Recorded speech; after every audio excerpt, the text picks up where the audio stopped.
श्री कृष्ण कहते हैं, मासिक धर्म में स्त्री को छूने से क्या होता है।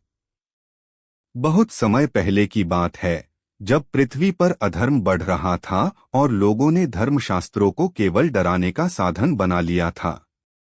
स्त्रियां, जो प्रकृति की शक्ति थीं, समाज में अपवित्र मानी जाने लगी थीं, विशेषतः उस समय जब वे अपने मासिक चक्र में होती थीं। इस स्थिति से स्वयं देवलोक भी चिंतित था। देवताओं के राजा इंद्रदेव, जो एक बार मृत्युलोक की यात्रा पर निकले, उन्होंने देखा कि एक गांव की स्त्रियां मंदिर के द्वार से दूर खड़ी हैं। जब उन्होंने कारण पूछा तो ज्ञात हुआ कि वे मासिक धर्म में हैं और इस कारण मंदिर में प्रवेश वर्जित है। इंद्रदेव को यह सुनकर पीड़ा हुई। वे कैलाश पर्वत पहुंचे, जहां भगवान शिव पार्वती जी के साथ ध्यानमग्न थे। इंद्रदेव ने कहा, हे नीलकंठ, क्या यह उचित है कि जो स्त्री सृष्टि की जननी है, उसे उसी शक्ति के समय अपवित्र कहा जाए। भगवान शिव ने नेत्र खोले और मंद मुस्कान के साथ कहा, हे इंद्र, यह विषय अत्यंत गूढ़ है। चलो इसे भगवान श्री कृष्ण के समक्ष प्रस्तुत करें। वे ही धर्म के वास्तविक स्वरूप को जनमानस में पुनः प्रतिष्ठित कर सकते हैं। द्वारका में संवाद। श्री कृष्ण रुक्मिणी माता और सत्यभामा के साथ सभा में विराजमान थे। जब इंद्र, शिव और पार्वती वहां पहुंचे, तब समस्त द्वारका नतमस्तक हो गई। इंद्र ने अपना प्रश्न श्री कृष्ण के समक्ष रखा। हे वासुदेव, मृत्युलोक में स्त्री को उसके मासिक धर्म के समय अपवित्र समझा जाता है। क्या यह धर्म है? श्री कृष्ण ने मुस्कुराकर कहा, हे देवराज, यह धर्म नहीं, अधर्म है, जो धर्म का वेश धरकर लोगों के हृदय को विषाक्त कर रहा है। मासिक धर्म तो स्त्री के भीतर बहती वही शक्ति है जो धरती को हरियाली देती है, नदियों को प्रवाहित करती है और गर्भ को जीवन देती है। तब पार्वती जी ने कहा, हे कृष्ण, आप इस विषय को विस्तार से स्पष्ट करें।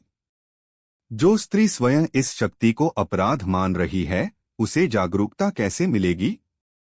श्री कृष्ण ने एक कथा सुनाई। ऋषि वचस्पति और माता सुमेधा की कथा।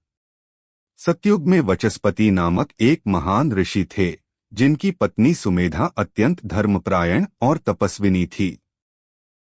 वे अपने पति के साथ नित्य वेद पाठ करती थीं, यज्ञों में भाग लेती थीं और हर सेवा में आगे रहती थीं। परंतु जब उनका मासिक चक्र आता, वह स्वयं को एकांत में रखती, न मंदिर जाती, न यज्ञ करती। एक बार वचस्पति ऋषि ने क्रोध में कहा, स्त्री यदि इस समय अपने कर्तव्यों से विमुख हो जाए, तो वह पुण्य से वंचित हो जाती है। सुमेधा ने नम्रता से कहा, स्वामी, वेदों में यह भी कहा गया है कि स्त्री के शरीर में हर चक्र का एक आध्यात्मिक अर्थ है। यह समय मुझे आत्मनिरीक्षण और विश्राम देता है। वचस्पति इस उत्तर से संतुष्ट नहीं हुए। उन्होंने सुमेधा को उस समय में यज्ञ में सम्मिलित होने का आदेश दिया। विवश होकर सुमेधा यज्ञ में बैठी। तभी यज्ञकुंड से अग्नि प्रकट हुई और उसमें से अग्निदेव स्वयं प्रकट हुए।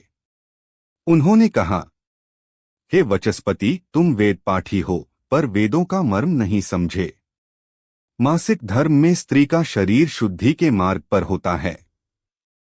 यह शुद्धि बाहरी नहीं, आंतरिक है। इस समय उसे विश्राम देना उसका सम्मान है, तिरस्कार नहीं। वचस्पति लज्जित हुए। उन्होंने पत्नी से क्षमा मांगी और उस दिन से उनका आश्रम स्त्रियों को उस समय विशेष आदर देता। श्री कृष्ण का उपदेश। कथा के अंत में श्री कृष्ण बोले, जैसे चंद्रमा हर पूर्णिमा को अपना पूर्ण प्रकाश देता है, वैसे ही स्त्री का मासिक चक्र उसकी प्रकृति के साथ जुड़ा है। उसे अपवित्र कहकर हम स्वयं प्रकृति को अपमानित करते हैं। वेदों में कहा गया है, स्त्रीणा मासिकं धर्मं नैव दोषाय कल्पते, अर्थात स्त्री का मासिक धर्म कभी भी दोष नहीं माना गया है। तब उद्धव ने पूछा, प्रभु, तो क्या उस समय स्त्री को छूना भी दोष नहीं है? श्री कृष्ण बोले, यदि छूना सेवा, प्रेम और सम्मान के साथ हो तो वह पुण्य है। यदि वासना, उपेक्षा या तिरस्कार से हो तो वह पाप है।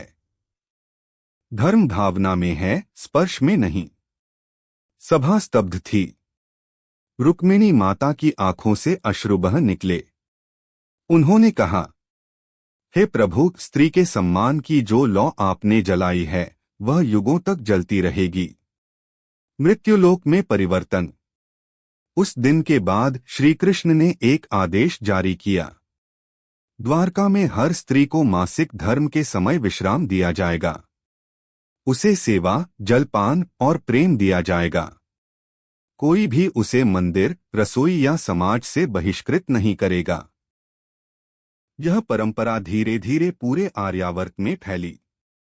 माताओं को सम्मान मिला, कन्याओं को शिक्षा दी गई और पुरुषों को धर्म का मर्म समझाया गया। कथा का अंत।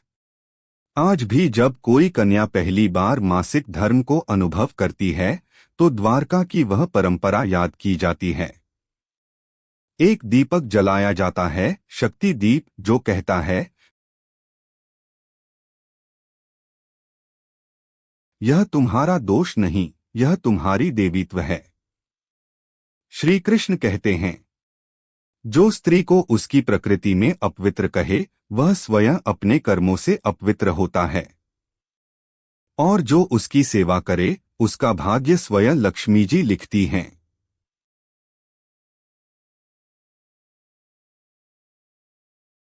अगर आप श्री कृष्ण जी के सच्चे भक्त हैं तो चैनल को सब्सक्राइब करो और वीडियो को लाइक करके कमेंट में जय श्री कृष्णा लिख दीजिए।